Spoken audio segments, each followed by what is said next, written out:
دوستو، ان جلسوں کے انعقاد کا منشا یہ ہے کہ ہم صحیح معنی میں مسلمان بنیں۔ آپ لوگ اگر صحیح معنی میں مسلمان بنیں تو یہ جو روزانہ اخبار میں ہم پڑھتے ہیں اور شرمندہ ہوتے ہیں، وہ شرمندگی ہماری ختم ہو جائے گی۔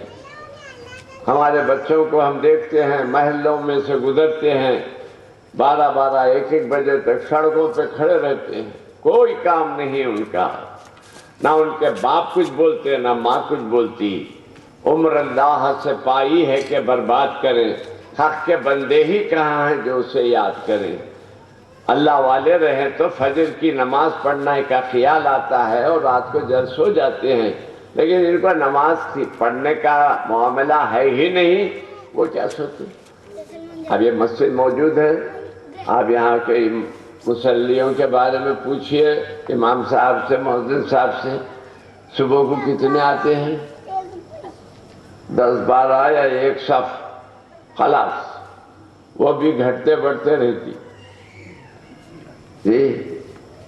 اور وہ بھی کبھی کبھی ذرا گرمی زیادہ رہی، نیند نہیں آئی تو فجر کے وقت 2 صف ہو جاتے ہیں، ورنہ کتنے ہوتے ہیں وہ آپ کو معلوم ہے۔ تو پھر ہم مسلمان کیسے؟ کیا ہمارا کوئی ترا ہے کہ ہم یہ بولے کہ ہمارے کو ترا لگا ہوا ہے مسلمان؟ عمل سے زندگی بنتی ہے، جنت بھی جہنم بھی۔ یہ خاکی اپنی فطرت میں نہ نوری ہے نہ ناری ہے، یہ فطرت کے اعتبار سے نہ دوزخی ہے نہ جنتی۔ نیک عمل کرتا ہے تو جنتی ہے، اور برے عمل کرتا ہے تو دوزخی ہے۔ ہمارے پیغمبر صلی اللہ علیہ وسلم نے فرمایا کہ خبر یہ گڑھا ہے، ہر شخص اپنی جنت ساتھ لے جاتا ہے، اپنی دوزخ ساتھ لے جاتا ہے۔ نیک عمل کیا ہے تو اس کے ساتھ جنت جاتی ہے، اور اگر گناہ کیا ہے تو اس کے ساتھ دوزخ جاتی ہے۔ ہم تو یہ کہتے ہیں کہ ہم مر جائیں گے، ہم مرنا چاہتے ہیں، موت آ گئی تو اچھا، لیکن مرنا وہ چاہے کہ جس کو مرنے کے بعد کچھ سکون ملنے کا امکان ہو۔ وہاں تو اور زیادہ عذاب ہے، سانپ ہیں، بچھو ہیں، آگ ہے، اور اسی قسم کی بہت سی چیزیں ہیں۔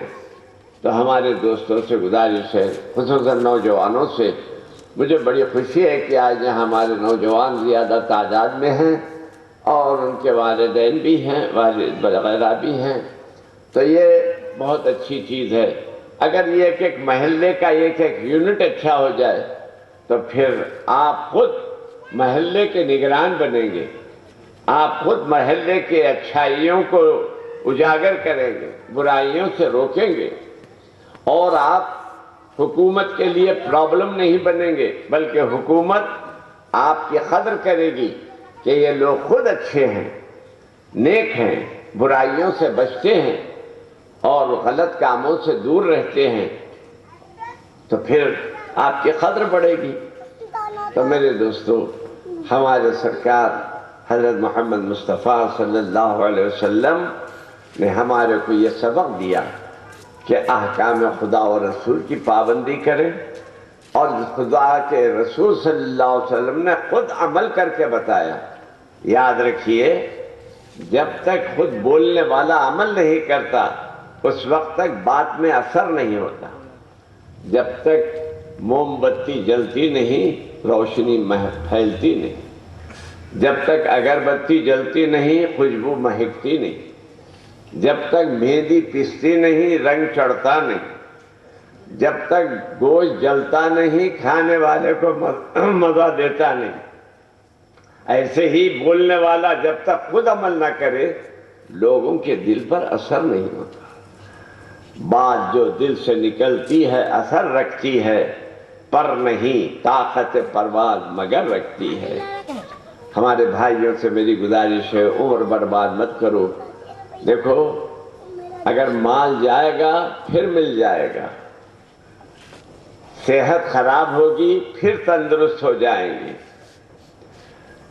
صورت بگڑ جائے گی بیماری سے پھر اچھی صورت والے ہو جائیں گے، لیکن جب وقت چلے جائے گا تو پھر آپ کو پھر ملنے والا نہیں۔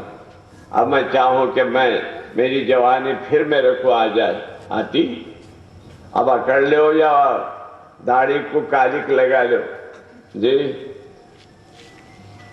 وہ خضاب وضاب کر لے کے، مگر کتنا بھی کرے تو کیا معلوم نہیں ہوتا، سنگا کٹانے سے بچڑا بن جائے گا بیل، جی بیل ہے، بچڑا کیسا بنتا؟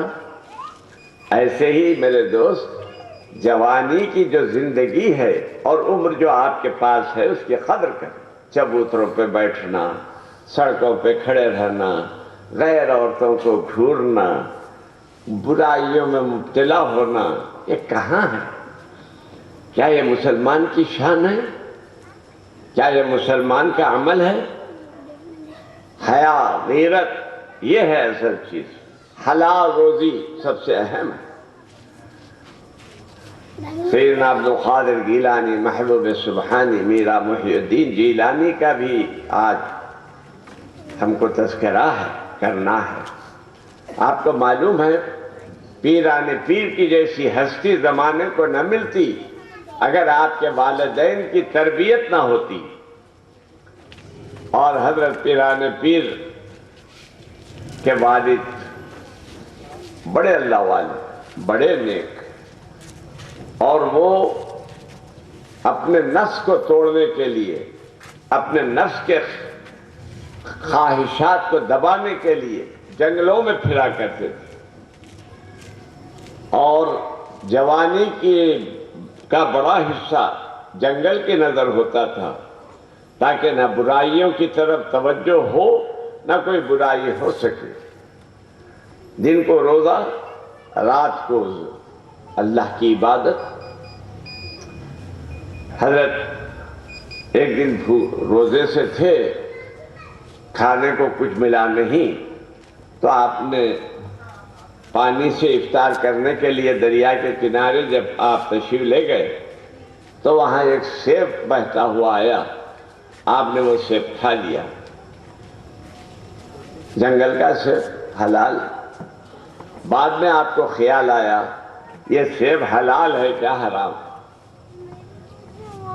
آج ہم بھی کوئی چیز کھائے تو خیال کرتے ہیں حلال حرام، کسی کی دعوت ہے تو گھس جاتے ہیں، تقریب ہے محلے میں تو چلے، کوئی دولہے والے پوچھے آپ کون ہے تو میں دلہن والا ہوں، دلہن والے پوچھے تو دولہے والا ہوں۔ ایک صاحب یہ ٹرک کر رہے تھے، کوئی پوچھے تو بولے میں دولہے والا ہوں، دوسرے پوچھے تو بولے دلہن والا ہوں، تو وہ دعوت دینے والے بولے میاں یہ عقیقہ ہے، نہ دولہا ہے نہ دلہن ہے، آپ کدھر تشریف لا لیجیے۔ جی تو میرے دوستو، کسی جگہ بھی بغیر دعوت کے جانا حرام ہے، وہ کھانا حرام ہے۔ ہاں اگر عام دعوت ہے تو وہ الگ بات ہے، لیکن اگر کوئی خاص دعوت ہے تو اس میں نہیں جانا، وہ کھانا ہمارے لیے جائز نہیں ہے۔ مگر کبھی سوچے ہیں حلال حرام کے بارے میں؟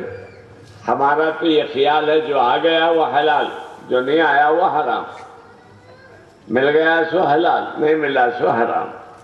یہ ٹینڈنسی بدلنے کی ضرورت ہے۔ ایک بات یاد رکھو، ایک نوالا اگر پیٹ میں حرام جاتا ہے تو 40 دن کی عبادت قبول نہیں ہوتی، 40 دن کی اگر پیٹ میں حرام نوالا گیا۔ اسی لیے حلال روزی ہونا، اور حلال روزی میں برکت ہے، حرام روزی میں برکت نہیں ہے۔ تو میں عرض کر رہا تھا میرے عزیز دوستو، ارے بھائی بند تو بھی کرو یا تشریف لاؤ، اچھا گھر ہے۔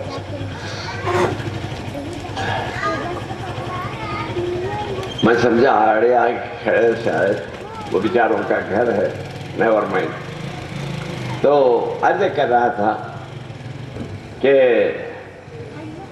رسول اکرم صلی اللہ علیہ وسلم نے